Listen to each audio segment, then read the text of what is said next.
Welcome back to another episode of Harmonious at Lunch, the show that fuels your business success. I'm Brandon Gano, your host and guide through the world of harmonious business growth. Today, we're unlocking powerful strategies with industry experts to help your business thrive. If you're a business owner, entrepreneur, or executive, you are in the right place. Join me and our incredible guests today on the journey to clarity, growth, and success. It is time to revolutionize your approach to business. Let's dive in with another episode of Harmonious at Lunch. Welcome in. We're back. Another episode of Harmonious at Lunch. I'm excited for this one. The title of today's show is How to Sell Anything with the Rainbow of Sales. I have no idea what that means. It sounds really, really cool though. And I have a guest who I hope is going to explain what that means. So we're both on a time crunch. We're going to get right to it, which is awesome. So let me welcome her in. Courtney, thank you for being on the show. Hi, thanks for having me. What if I was like, yeah, I have no idea what it is, can't help you. That would be amazing because then we would just have a conversation and see what happens. But you must be in sales of some capacity, I assume. So yeah, tell me, what is it that you do? Yeah, so my background is in sales copywriting. And so my work is really catered towards service providers and online course creators who have online based businesses. And these are the kind of folks who end up realizing they need some kind of page, whether it's on their website or it's a landing page that sells people on hiring them or enrolling in their program. And so my expertise is, I like sales in general, but is really in crafting the words that go on those pages. You know, my favorite part of sales copywriting is none of it at all. You're in good company, I would say, because most people, when they have even the on their to-do list, write sales copy, it usually comes with like a puke emoji next to it, right? It's like, I'd rather do, my favorite thing I've been saying for 10 years, because I've been teaching this for a long time, is I'd rather stab myself in the eye with a rusty fork than write a sales page. And the problem with that is, it's so relatable. I mean, it's like funny, but it's relatable. The problem with that is that if that's the energy we inject into our writing, that is what our target clients are like. Even if it's not conscious, that's what's coming through, because writing is such an inherently creative task. And so you have to move away from that. So my favorite thing is to make it easy and fun, as easy as possible and as fun as possible. You still have to do the work. But I think for most people, they're making it so much harder than it needs to be. I love that. I love the approach, easy and fun. It's just an energy shift. If you approach things with that energy, it's going to go a lot better. So I'm excited to dive in, but I'm curious. You've been doing this for 10 years. I think you said you've been in the industry for over 13 years at this point. Yeah, it's been a long time. I'm a dinosaur in online business. Yeah. Well, I mean, your words, not mine, but anyway. But I'm curious, what got you into, I guess, copywriting and sales in general?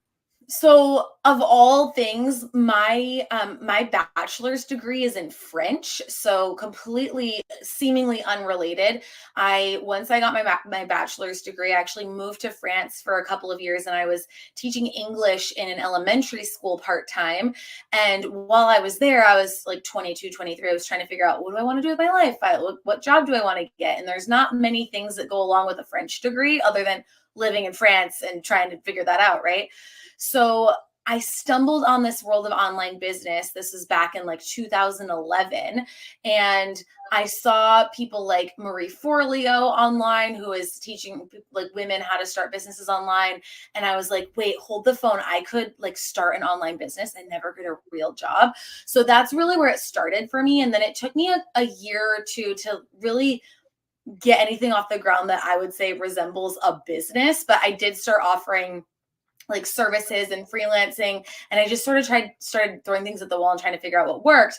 And the reason I got into sales copy is because I started out as a resume writer. My background was in writing, and I used to work at the writing center in my college. And when I was, when I created an ebook to teach people how to write their own resumes, nobody bought it.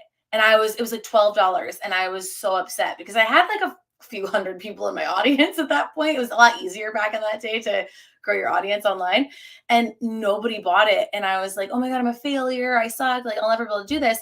And then and, once I had my pity party, I decided to dive in to figure out what actually gets people to buy things online.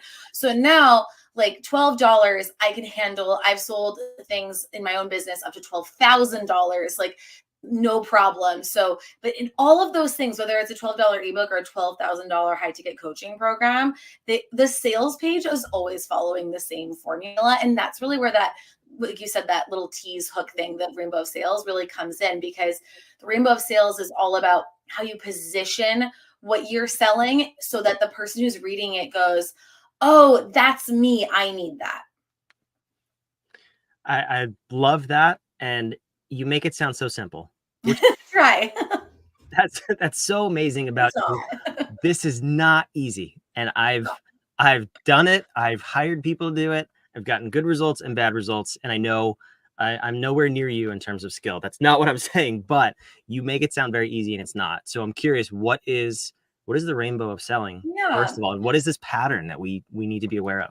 Exactly. So the rainbow of sales is my version of what I think is a pretty fairly well known in the sales universe kind of metaphor. So I've heard this said, I think sort of the old school one is something about you're an island and you need a boat to get to the other island. And it's basically like where you are right now, where you want to be, and then what's going to get you there. And those are really the three factors that you need. So for me, I grew up in the era of Lisa Frank journals in elementary school with all like rainbows and glitter and unicorns. And I used to love drawing rainbows with a cloud on one end and a pot of gold on the other. That's the rainbow of sales. Like I've literally like leveraged something I used to doodle as a child into my best, most branded concept in my business. So the cloud represents where your target clients or customers are right now psychologically. What is going on for them that is frustrating, that they don't want? Some people call that the problem, the pain points, all that. Those things people can get a little annoyed by. But essentially, what is going on for them right now that they don't like, that they're frustrated with, as it pertains to your offer? So that's that core problem. And then on the flip side is the pot of gold, which is what is their ultimate desired result? What is that transformation? What do they want to make happen? And we need to make those things specific. So we can't have a list of like 20 things. I start with that, but then we need to figure out what's the core one and as tangible as possible so that we're clear on who we're speaking to, what their core problem is, what their desired result is. And then the rainbow represents your offer, your business, whatever it is you're selling, as the bridge between those two places. So once you're clear with somebody, whether this is in a sales conversation or on a sales page or anything else, you're essentially going to go, hey, what's the problem you have? Or is this the problem that you have? And once that's clear, you go, okay, what's the result you want instead? What is like your ultimate, where would you like to be with this in a month, 6 months, a year, whatever's relevant to your offer. And then you could say, okay, so here's the thing that I'm selling you. I usually don't use those words, but just to be vague. And here's how that can help you to get from where you are now to where you want to go. And those three factors, that's not all there is to selling, but it's like 80% of the heavy lifting. Really, anything else after that is overcoming objections and answering questions.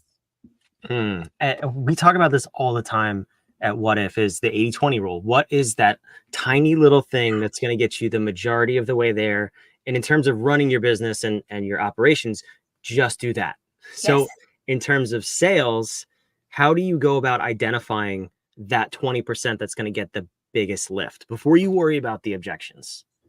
Yeah. So in terms of the language and like resonating with people, is that what you're asking? Yeah, like when you're working with a Yeah. client to write a sales Yeah. page or design an offer, how do you go about that process? Yeah. So I'm always going to start with, I call them your muses. So most people call them like your ideal client avatars or something like that.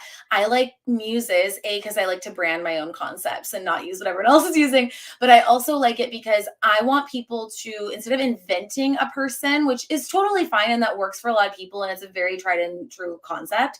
But I always struggle with that one because I'm like, well, I could just invent anything I wanted and I still don't know if it exists. Like, I don't know if this person exists. So what I do is every time I'm creating an offer, I'm helping someone else with their offering and designing that or positioning it. I want them to tell me 3 people they actually know who are a perfect fit for this offer. And I want to dig in on each of those people's, like, what's the right word there? Rainbow of sales. So I'll ask whenever someone's stuck, this is what we do. Okay, tell me one of your muses. And they'll say, okay, one of my muses is Jessica, and Jessica is a mom and she's overwhelmed, whatever it is, right? And so, okay, what is Jessica's problem? And I'll just listen to the client, just sort of like word vomit on that. Okay, what is it that Jessica wants? Who is Jessica jealous of? What is it that she's really trying to create that she hasn't been able to do herself? And then when we do that for 3 examples, 3 muses, that's when you can start to see the thread. What's the thing that all of them are wanting? And if there's not, maybe we're trying to help way too many people, right? Like that sometimes happens, but more often than not, 80% of the time, I love that concept as well. 80% of the time, it's going to go, oh, this is the way we need to talk about this. So it's a good rule of 3 concept, because I feel like 1 could be an outlier, 2 could be a coincidence, but once we've got 3, now I can start to see a trend, and I can see, okay, what is that real pain point that I can help to solve? That's really interesting. I hate the idea of an avatar, because, Me like too, you said, honestly. they're made up, and it's your perception of what's out there, but it's not real. Yeah. I like the idea of using real people and people you personally know. I think that's because otherwise, like, you're gonna have to sell this to someone. So we need to start. If you don't know 3 people, you shouldn't be creating the software yet. Then you need to go out and meet people, because otherwise you're creating something for nobody. We need, as anyone who decided to sell something knows, you gotta have people to sell to. Really? Is that true? But it's amazing how many business owners start off and they just go, I want to create this thing. I'm going to create it and then I'm going to sell it. You got to find your buyers first and then create the thing for them. That's a gut punch for a lot of people. That's powerful. I love that. And I don't know if you know this, but we use one of our muses is named Jessica. Is that just the most common name ever? It's so random. Any of us were like millennials. That's probably like, it is one of the top names. Yeah. That's so funny. Maybe our I have Jessica's like 10 clients named Jessica. So that's so funny. Okay, so we're moving through the rainbow of sales. We understand where they are, where they want to go, and our service or product is the solution to get them there. What are the other elements? Obviously, we have to overcome objections, but what are the other key points of a sales page that we need to keep in mind when we're going through this and designing this for our offers? Okay, so there's a couple of trouble spots that are, I would say, 99% of the time people are really struggling with, that have a massive effect on the results, i.e. the sales, right? I think the biggest one is that people really struggle in how to communicate what's included in their offer in a way that isn't confusing and is also complete, right? So I see a lot of people, really common is they'll have a page, they'll be like, okay, this is my coaching package. And they'll just be like a bullet point list of like, you get 3 calls. And it's like, I'm glad you have that information there. Like, I'm not going to fault anyone for that, but we aren't necessarily presenting it in a way that is utilizing the real estate of the page so that each of those items is standing out. And so so that's the first thing is laying out your offer details in a way that makes sense to people. And I think what makes that hard is we know our offers so well because we made them. And so we suffer from the curse of knowledge. And so we share our offers with people and we don't realize that we're omitting really important information because we're like, oh, that's obvious. It's not obvious.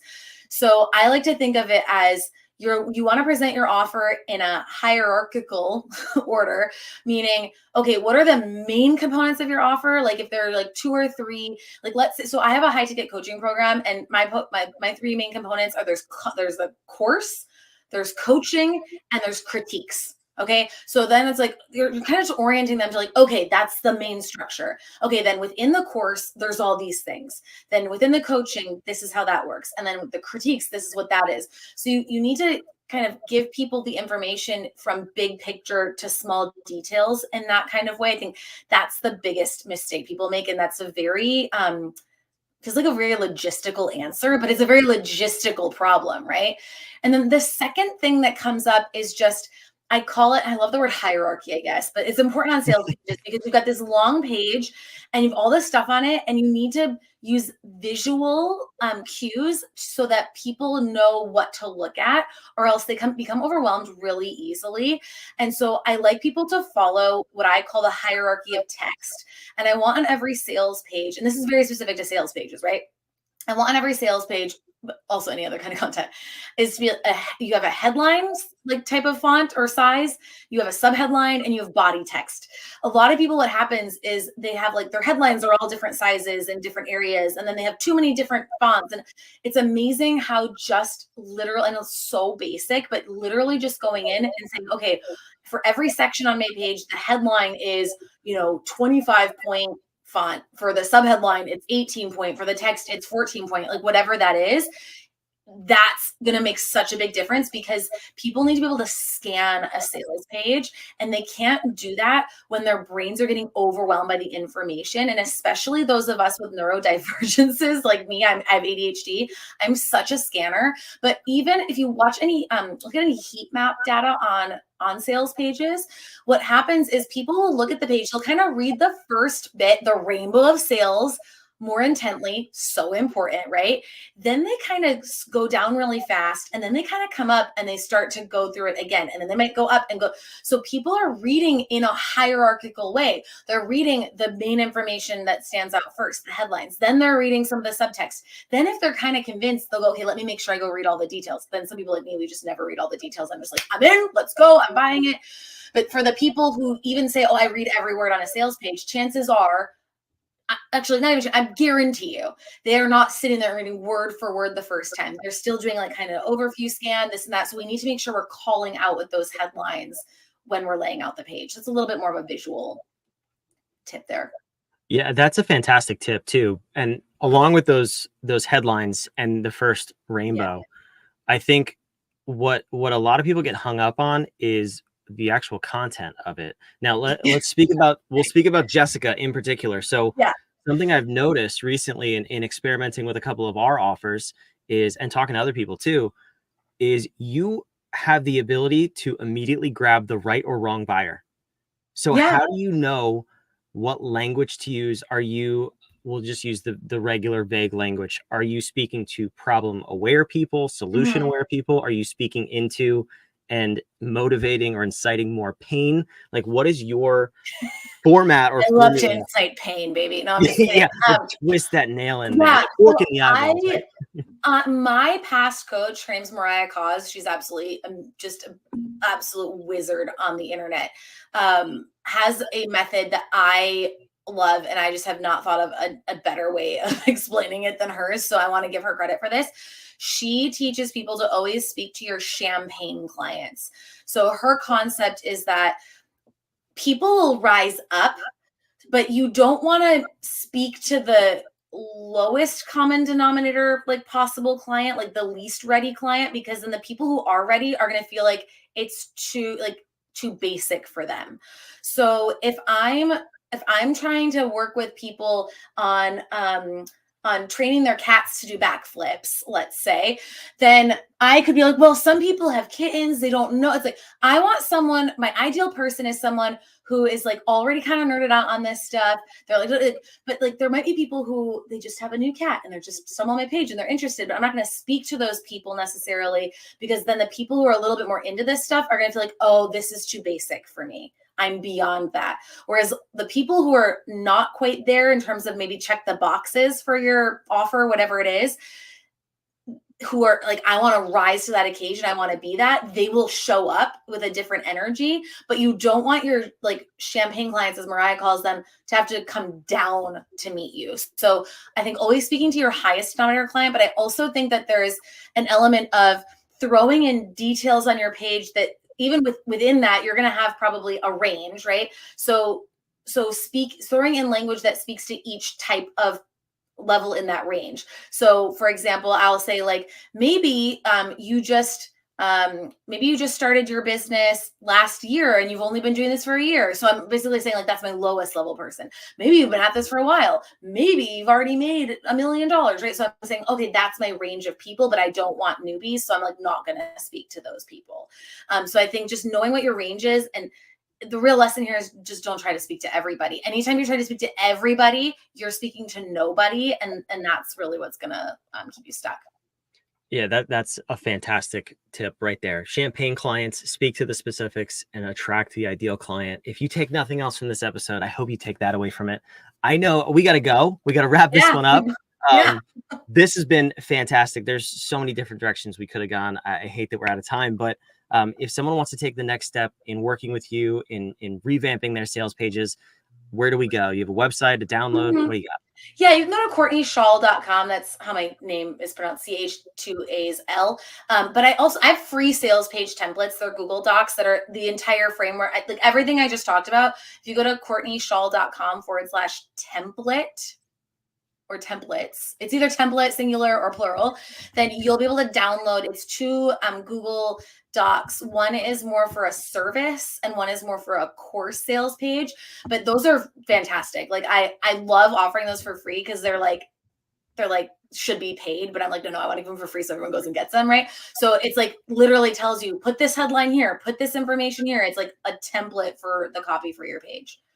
That's fantastic. I just looked it up because I'm for a friend, I'm going to send it to you. Yeah, for a friend. Someone who's really struggling. I'm going to go do this myself. Enough of this garbage. I need this help too. It is CourtneyChaal.com/template. No S. Template, just one. And then I surprise you by giving you two, but I already ruined the surprise. So so look at that. Bad copywriting or ever. Incongruent with her templates. Courtney, this was so much fun. I would love to have you back for a part 2. I'm going to go do this. I'm going to download these work on your templates. Yeah. Revise my sales pages and see where it gets me. And I'll let you know on part 2. But for those of you listening, watching, wherever you are, thank you for listening. First and foremost, love to have you here. Make sure you subscribe, comment, so we can continue doing this ridiculous show that we do here and bring on amazing guests like Courtney. Courtney, thanks again for coming. We'll see you on the next episode of